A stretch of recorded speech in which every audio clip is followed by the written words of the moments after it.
इसलिए मैं केवल प्रवचन करने वाला ही गुरु नहीं हूं और केवल मंत्र सिखाने वाला ही गुरु नहीं हूं, गायत्री मंत्र कान में फूंकने वाला ही गुरु नहीं हूं। मैं ग्रस्त जीवन की समस्याओं को सुलझाने वाला भी हूं, रसायन में भी उतना ही हूं, तंत्र में भी उतना ही हूं, मंत्र में भी उतना ही हूं, ज्ञान में भी उतना ही हूं, चेतना में भी उतना ही हूं। प्रत्येक जीवन के क्षेत्र में मैं तैयार हूं। और काशी में अगर जाए और वे काशी के पंडित आए तो उनके सामने भी तैयार होता हूं। मैं इस बात की परवाह नहीं करता, क्योंकि जिंदगी में घबराता वो है जिसको किसी एक ही गीता का ज्ञान और बस उस गीता पे जिंदगी भर बोलते रहते।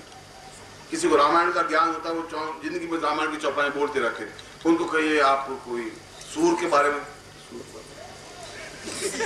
के बारे में किसी और को बोलना पड़ेगा। मैं तो रामचरितमानस पर ही बोलता हूँ। वो उन्होंने एक चीज ली, पकड़ रखी, जिंदगी पार करने, जिनकी बहुमुखी प्रतिभा होनी चाहिए। इसलिए मैं तुम्हें कह रहा कि उस पुरुष में, उस राम के बाद कृष्ण में वापिस गर्भ चुनने की क्षमता आ सकी, और उसके बाद वापिस बुद्ध में क्षमता आ सकी। और वह एक मामूली सा व्यक्ति राज परिवार को छोड़ करके और उस जगह पहुंचा कि आज संसार के 22 देशों में बुद्ध धर्म फैला हुआ है। एक व्यक्ति मामूली था, और वो भी इस बात को कह रहा था कि आनंद, मुझे 200 शिष्य चाहिए। 200 शिष्य होते तो मैं बहुत कुछ कर बैठता।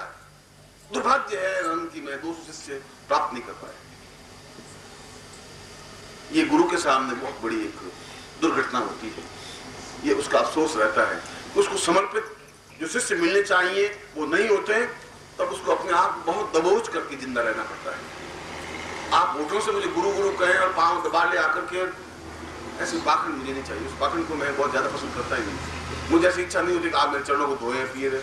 ठीक है, ये आपका धर्म है, आपका कर्तव्य है, मेरे चरणों को स्पर्श करें और मैं आपको आशीर्वाद दूं, मगर मेरा आशीर्वाद वो है कि आप में कुछ प्रखरता, तेजस्विता आए, दमखम आए।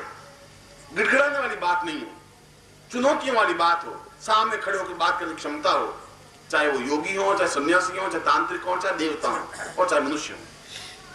जिए तो ताकत और क्षमता के साथ जिए। वो दुखती हुई लकड़ी साली, न आग लगे न साली बुझे, दुख दुख करती रहती है, जलती रहती है, 4-6 घंटे 10 घंटे जीना।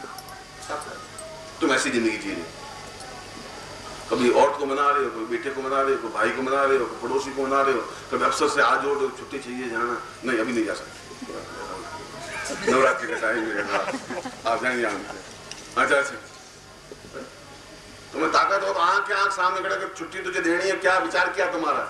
जिंदा रहना है। वो सोचेगा कि ये साला क्लर्क, ये क्या हो गया क्या इसको? तो कोई दूर नहीं, गीदड़ों के बीच में रह रहे।